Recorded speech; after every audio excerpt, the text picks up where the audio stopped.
يا شباب اليوم جايب لكم طريقة عمل كيك شوكولاتة أو الكاكاو الرطب والناعم والطري، والطعم خرافي وينافس المطاعم الكبرى. شوفوا الشكل، شوفوا يا رب، شوفوا شوفوا شوفوا شوفوا شوفوا شوفوا شوفوا شوفوا شوفوا شوفوا كيف من داخل يا رب.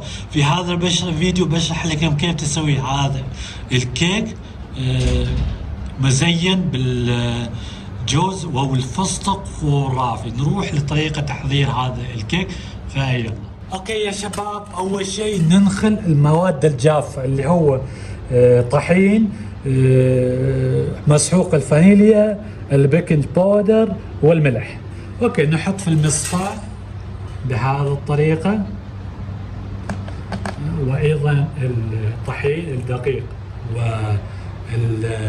والفانيليا، البيكنج باودر، الملح. راح نصفي هذه الثلاثة او هذه الاربعة المواد الجافة مباشرة في صينية او وعاء مناسب.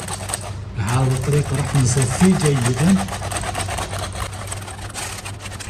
اوكي، بعد ما صفينا الطحين يعطيك بهذا الشكل ناعم. الحين نروح للخطوة التالية. اوكي، في الخطوة التالية راح نضيف الحليب.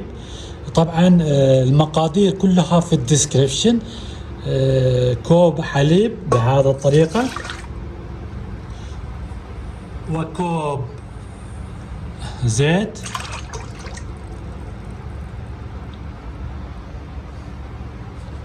و6 ملاعق كبيرة من مسحوق الكاكاو،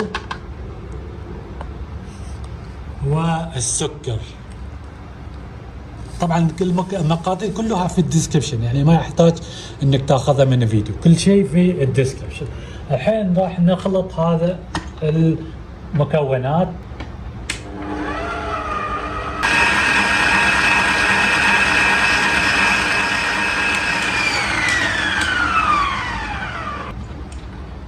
اوكي يا شباب، اذا شفت الخليط يعني مو بثقيل، تقدر تضيف ملعقتين اخرى من كاكاو. حتى ليش؟ حتى يثقل الخليط. اوكي، بعد ما ضفنا ملعقتين، يعني لو شفت الخليط سائل، ضيف مسحوق الكاكاو.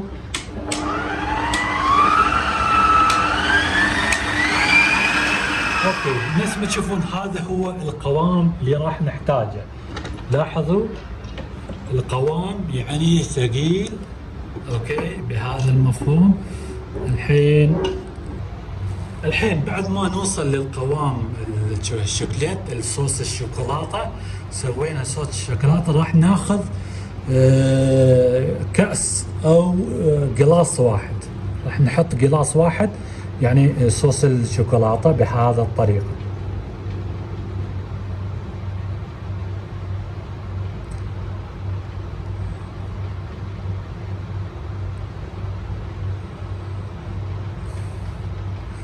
اوكي، مثل ما تشوفون راح نحطه على الجنب لأنه راح نحتاجه بعدين. اوكي، الحين نجهز صينية او قالب الكيك. اوكي، نفس ما تشوفون طبعا المقاس القالب راح بتحصله في الديسكربشن. اوكي، راح نضيف شوية زيت. بعد ما نضيف الزيت بهذه الطريقة راح ننشر الزيت في جميع انحاء الصينية او قالب بهذه الطريقة. راح ندهن الصينية بالكامل بهذه الطريقة. بعد ما دهناه الحين راح نجيب طحين وراح نرش بهذه الطريقة.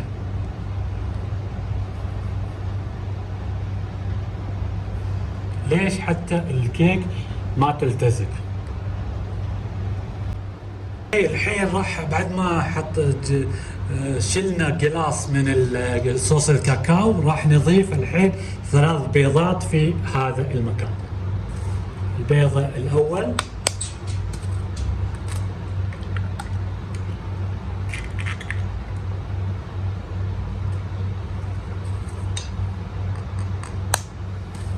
هاي هذا هو البيضة الثانية.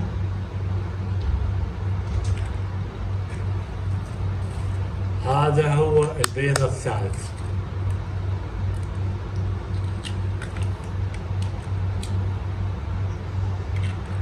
اوكي الحين راح نخلط مرة ثانية.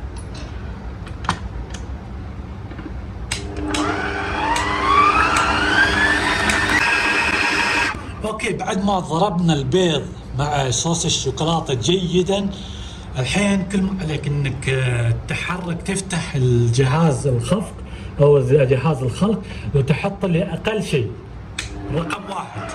رقم واحد اقل شيء. الحين راح تضيف المواد الجافة اللي سويناه في اول فيديو اللي هو بيكنج باودر والدقيق وفانيليا والملح. راح نضيف شيئا وشيئا. اوكي لا تضيف مرة واحد، شيئا وشيئا.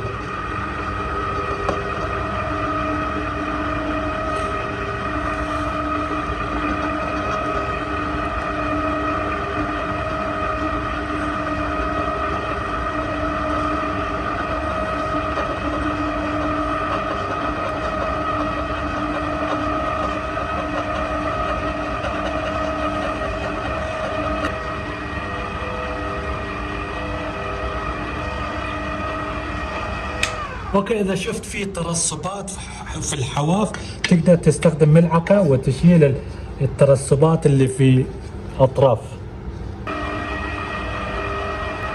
اوكي يا شباب، بمجرد ان ما ينتهي الطحين، يختفي الطحين، خلاص يعني الخليط جاهز. الحين كل ما عليك انك اوكي ناس ما تشوفون هذا هو الخليط جاهزه، بس تشوف بالملعقه سوي لفوق بهذه الطريقه حتى تشوف ما في اي ترسبات في القاع، حتى تشوف ما في اي ترسبات في القاع. خلاص بمجرد انك ما تشوف اي طحين خلاص وقف، لا تحرك كثير لان الكيك ما بينتفخ، راح بيصير مشاكل في الكيك. بس مجرد ما يختفي الطحين خلاص. اوكي يا شباب الحين الخليط جاهزه، راح نحطه في قالب الكيك بهذه الطريقه.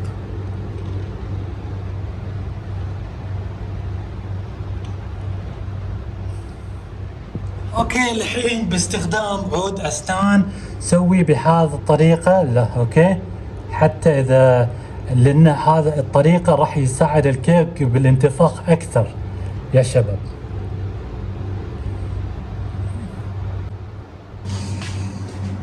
اوكي يا شباب هني الفرن انا مسخن قبل ما اسوي خليط. ليش؟ لان هذا الكيك لازم يدخل الفرن مباشره، يعني لاحظوا لازم تسخن الفرن على 170 درجه، وتحط صينيه الكيك في الرف فوق، في الاوسط او في الرف الاخير فوق. اوكي ناس ما تشوفون بعد ما يسخن الفرن جيدا بعد ما يسخن لمده 15 دقيقه، الحين يدخل الخليط مباشره في الفرن.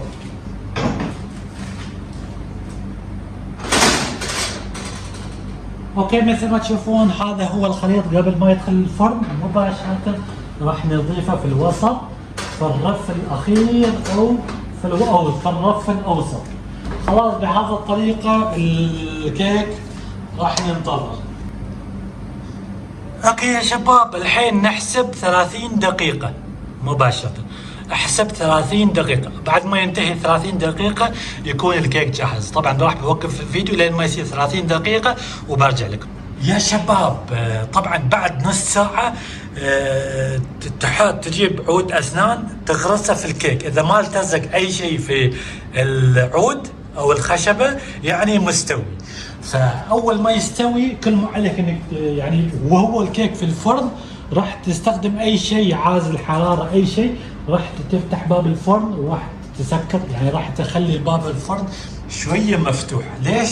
حتى نحافظ على حتى الكيك ما ينخفض الارتفاع، حتى يكون مرتفع، كيك مرتفع وجدا شكله جميل. راح بهذه الطريقة راح تنتظر 10 دقائق. لاحظوا تفتح باب الفرن شوي حتى الهواء الحار يخرج شوي شوي والكيك يبرد ببطء، ويحافظ على الارتفاع وما يتساقط. وطبعا راح بوقف الفيديو اول ما يصير 10 دقائق برجع لكم فيلا.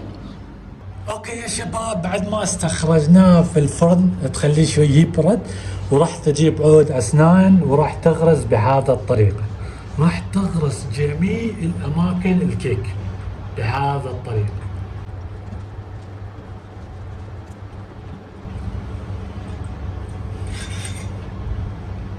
اوكي، بعد ما انتهينا من غرس الاشواك في الكيك، الحين تجيب حليب، شوي حليب مع الملعقة، راح ترشه بهذه الطريقة جميع الاطراف حتى يشرب من حليب ويكون طعمه خرافي. اوكي، بعد ما رشيناه بالحليب راح تنتظر لين ما يشرب الكيك.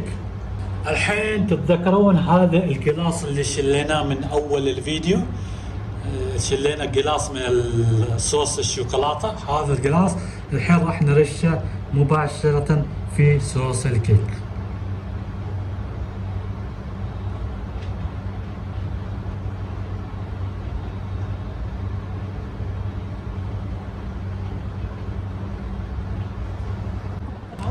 الحين راح نزينه باللوز، مكسرات، اي فستق، اي شيء عندك نسمجه بهذه الطريقة.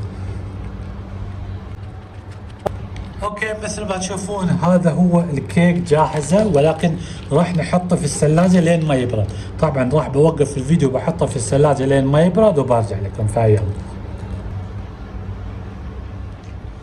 اوكي يا شباب، بعد مرور حطينا في الثلاجة ورجعت لكم، الحين راح نقسم بما يناسبك. شوفوا لازم تشوفوا بهذه الطريقة.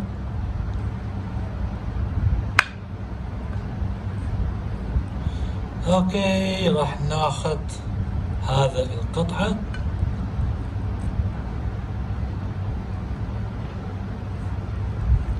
ونحطها في صينية حتى اوريكم شو قد الطعم خرافي.